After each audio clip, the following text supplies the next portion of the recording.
abandoned this interview because he forgot his microphone. But Jack McMullen, Colby Olson, we talk MLB breakout stars. We also talk NL MVP for a little bit. Colby, first and foremost, man, you are mic-less. You're getting a mic.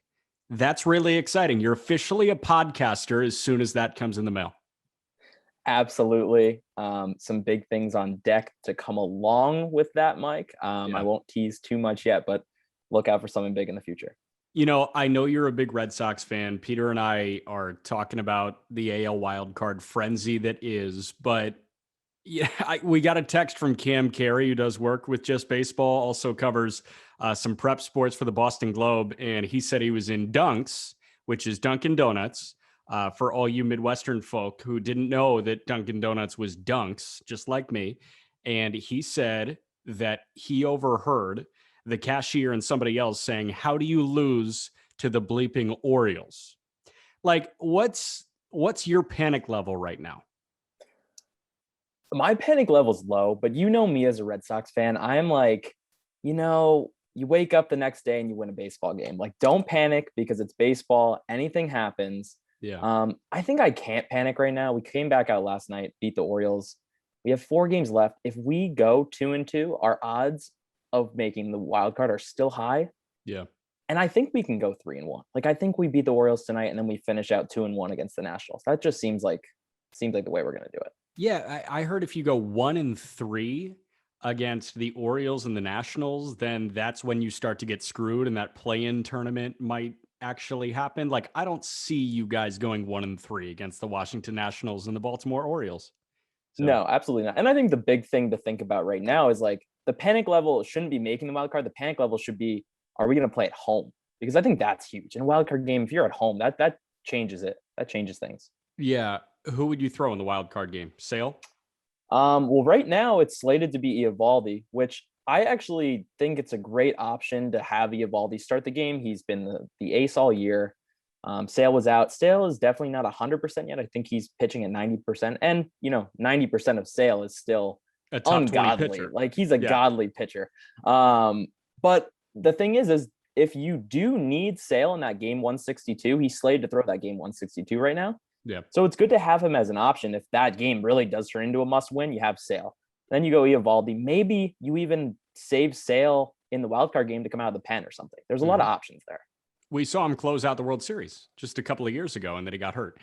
Let's talk breakouts, because one of your breakouts that you highlighted on justbaseball.com, really good article. Just go to Colby Olson. You'll see everything he writes, and he's working at like a 60% clip. So 40%'s like pretty dog shit, but the other 60% is pretty good. I'm kidding. It's 100%. Don't worry. Listen, Bobby Dalbec made that list of breakout candidates in the second half. And we were talking about Bobby Dalbec all the way through the All-Star break. And we were saying, oh my God, this guy swings and misses all the time. And it's no fun to watch. And they need a first baseman. And they go and get Schwarber at the deadline. And a lot of people think that the catcher now turned left fielder is going to be now turned first baseman. And then somehow, with the snap of a finger, Bobby Dalbec just turns it on. What has Bobby Dalbec changed? Well, his approach has completely changed. And to shout out The Athletic, there was an article in The Athletic 2 days ago that highlighted that when Schwarber was traded to the Red Sox, he kind of took Bobby under his wing. He said, let's change your approach. He gave him some tips and has since really just taken him under his wing completely. And that's a huge impact. I mean, Schwarber's impact should not be, less stated. That's huge. But the thing that Dalbec has done is stop swinging at bad pitches. I mean, we've always known that Bobby Dalbec hits the piss out of the ball. I mean, the dude hits rockets 115 miles an hour. I mean, it's like Stanton level, sub Stanton level, but close, And now he's striking out 28% of the time, which is definitely sustainable from the Javi Baez level of 40% strikeouts that he was doing in the first half. So that's been the biggest change. I think the second change that Dalbec has made is he's walking now. I mean, he was walking at a 3% clip, which is like bottom tier. Like, how do you do that bad? You literally are swinging at like everything at that point. But now he's, walking at like a 10% clip the last month and a half and has 150 WRC plus in the second half.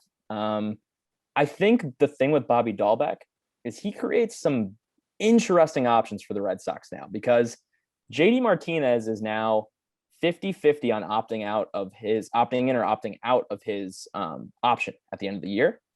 And then we have Schwarber as a free agent.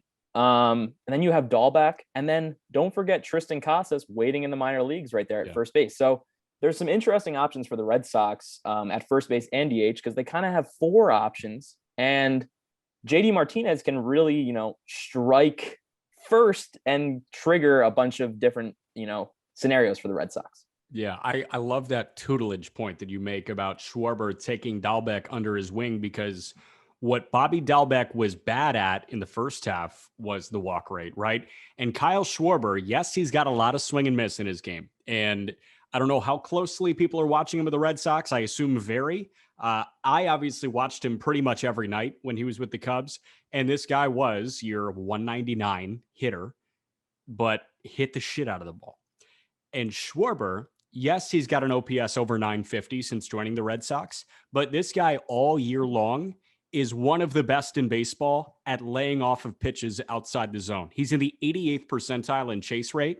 Yes, he's in the bottom 15% in strikeout rate, but he doesn't swing at bad pitches. He swings like nobody's watching, like he's trying to hit every baseball 600 feet. But when he takes the bat off his shoulder, it's in the zone. And if Dalbec can do that, that's 35 homers right there. I want to talk about another guy who kind of seems like Hank Aaron right now. Frank Schwindel. What the hell? What? I've watched Frank Schwindel and I can't make any sense of why he's leading the National League in hits in the month of September, but he is. Like, why is he leading the National League in hits in September? Unbelievable, right? I mean, this is a guy that is 29 years old, has not played in the MLB for 7 years. He was drafted, 7 or 8 years ago, finally gets his chance. I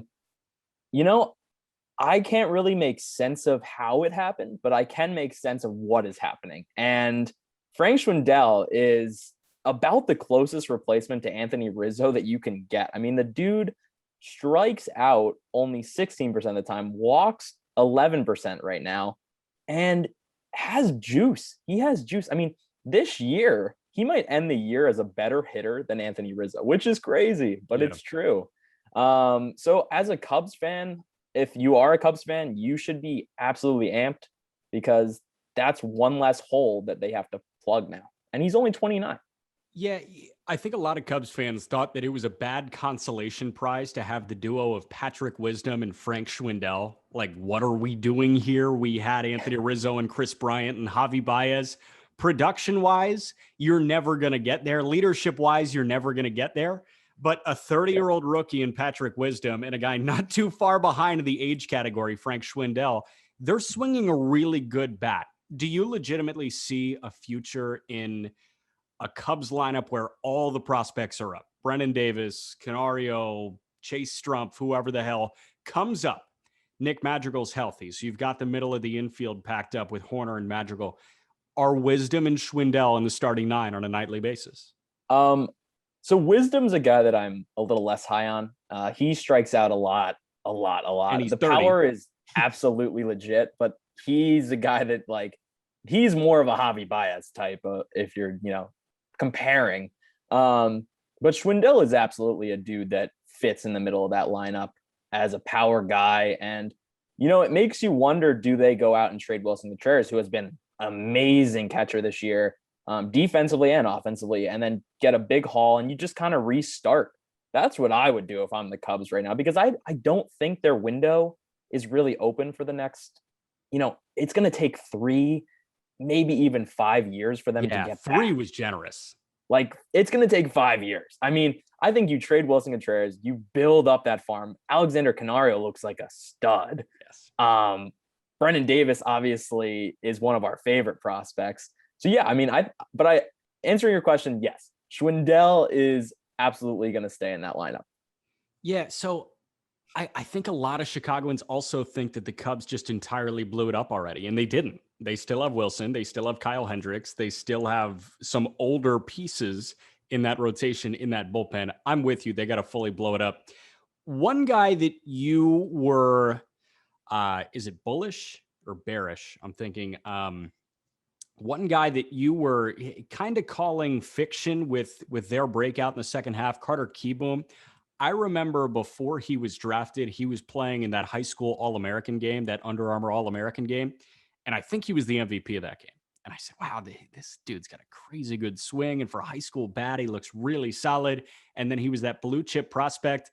And he stayed in the minors for a long time. Yep. Relatively speaking, a long time. And then he comes up and he's super underwhelming. And then he's fine now. I don't really expect anything crazy from him. What do you expect from Carter Kieboom? Well, first, before I answer that, I remember a time when Carter Kieboom was being talked about as a piece in a potential JT Realmuto deal, and they were saying the Nationals would not include him in the JT Realmuto deal, if that puts it into context. But yes, I agree. I do not think Carter Kieboom's breakout in this second half is legit. And so let me preface this with, he hasn't really broken out, but the underlying stats say he might. But the power is just still not there. He's not hitting the ball hard enough. He's hitting a lot of ground balls, which is never sustainable. Look at all the guys in the league like Eric Hosmer that hit a lot of ground balls. No matter how hard you hit it, Ke'Bryan Hayes is another one. Ke'Bryan Hayes is absolutely another guy that, he's the best defender in baseball this year at third base, which is crazy. But he hits the ball hard 50% of the time, hits ground balls 50% of the time, and that's the problem with him. So this is the same problem that Carter Kieboom's run into. And yes, I don't think that he is a breakout candidate going into the future. Colby, real quick before you go, who's your NL MVP and why? Okay, so just did an analysis on this. Check it out at justbaseball.com. But my NL MVP is Bryce Harper. And that is not to say that Juan Soto has arguably been better than Bryce Harper this season. But the MVP award, in my mind, when there's a tie, basically. So by value, I create this stat called total runs created. It combines WRC, weighted runs created, and DRS, defensive runs saved, to basically give offensive defensive value into one stat. Juan Soto and Bryce Harper are basically tied in this stat. And at the end of the day, it's got to go to Harper. He's been playing in the more meaningful games, high leverage, high pressure games. Juan Soto, not to discredit his performance at all, has not been playing in those high leverage games. The Nationals have been out of it for a long, long time. So Bryce Harper, NL MVP. But if you want more of the analysis, go check it out on justbaseball.com. Yeah, with Soto, he hasn't been playing in any high leverage moment. With Harper, he's constantly playing in high leverage moments. He is clipping at the heels of the Atlanta Braves. Some nights it feels single-handedly like he's clipping at their heels. With Soto, he's playing very low-stress baseball, and I take that into account. I really do. You've got people that are absolutely phenomenal on really bad teams, and they're putting up some insane numbers, but that's not the MVP. That's the best player. I think Juan Soto is the best player in the National League. I wouldn't necessarily say he's the most valuable player in the National League right now because look at it, they're still bad. With Shohei Ohtani, you can't necessarily, because I'm flipping it to the AL hearing that, and I'm like, okay, well, the guy that's going to win most valuable player in the American League is on a team that is nowhere near the postseason. But with Shohei, if you plug him in anywhere, he's going to be a 1 or a 2 on every team in baseball, except the Dodgers and except the Brewers, probably. And he's also going to be your 3 hitting everyday DH. So he is incredibly valuable. With Soto, he's going to be the best hitter on any team that he's on, but does he take you over the top like Ohtani does? Yeah. Well, I think he does. I think the important thing to, remember is I'm saying that Juan Soto and Bryce Harper are basically tied, and it's like a tie goes to the runner situation. Yeah. The runner being Bryce Harper in this situation. But say Soto was that much more valuable than Harper, then obviously it still has to go to Soto, but it's just too close to say. But you bring up a great point about Ohtani. You really do. I say in this article that Ohtani on the mound has pitched 75% of the innings that Garrett Cole has this season with basically the same ERA. Yeah. So Ohtani is 75% of Garrett Cole on the mound and 50% better than league average at the plate. So that's just insane. I mean, we can't even fathom what Ohtani is doing this year against the best talent that baseball has ever seen. Like, this isn't 1930 where guys, you didn't have to throw 100 miles an hour with a nasty split finger fastball to get guys out and face that. Right. What do you think the average fastball velocity was in 1920? Real quick, before we go. I have no idea what the answer is. I feel like it was like 82. I was going to say, like, yeah, 85. It's got to be around there. I mean, I think guys were still throwing hard, but there were definitely guys that were like, oh, I'm just going to let the ball get put in play. You know, like, that was baseball. And I don't think there's anything wrong with that, but that's just how baseball's changed over the years. Right. 82, 98. There's a big difference now. Colby Olson, thank you so much, man. Thank you, man. Appreciate it.